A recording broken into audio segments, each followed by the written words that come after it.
చంద్రబాబు పాలనలో ప్రజాసేవకు ప్రాధాన్యత ఇవ్వడంతో పాటు నాయకుల్లో ఉన్న నిజాయితీ, మేధస్సు, నిబద్ధత కలిగి ఉన్న నాయకులను ప్రోత్సహించి వారికి ఉన్నత పదవులను ఇవ్వడం ఆయన ప్రత్యేకత.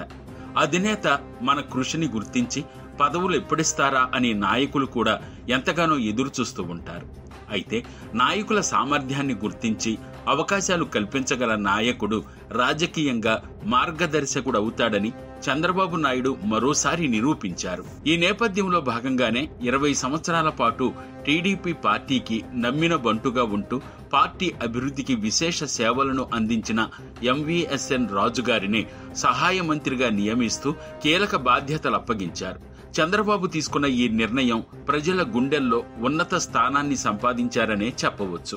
ఈ పదవితో మంతెన సత్యనారాయణరాజుని ఏకంగా అందలం ఎక్కించి రికార్డు సృష్టించారని సీనియర్ నాయకులు ప్రశంసిస్తున్నారు. సాధారణ కార్యకర్తగా రాజకీయాల్లో రంగప్రవేశం చేసిన మంతెన ఎమ్మెల్సీగా పనిచేస్తూ అనంతరం ముఖ్యమంత్రి కార్యక్రమాలకు కోఆర్డినేటర్గా పనిచేశారు. శాసన మండలిలో తన గళాన్ని వినిపించడంతో పాటు 3 రాజధానుల బిల్లును అడ్డుకోవడంలో కీ రోల్ ప్లే చేశారని ప్రచారం జరుగుతోంది.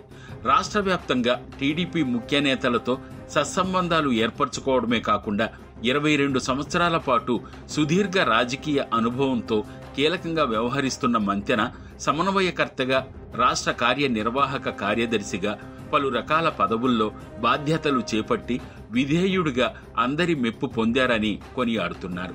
ఎంవీఎస్ఎన్ రాజు తన పొలిటికల్ సీనియారిటీ అనుభవంతో ప్రజలతో మమేకమవుతూ గొప్ప నాయకుడిగా గుర్తింపు పొందారు.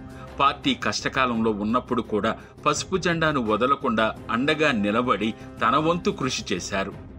ఎల్లప్పుడూ పార్టీకి విధేయుడిగా ఉంటూ అధినేత కార్యక్రమాలకు సమన్వయకర్తగా మంతెన సత్యనారాయణరాజు వ్యవహరించేవారని సమాచారం.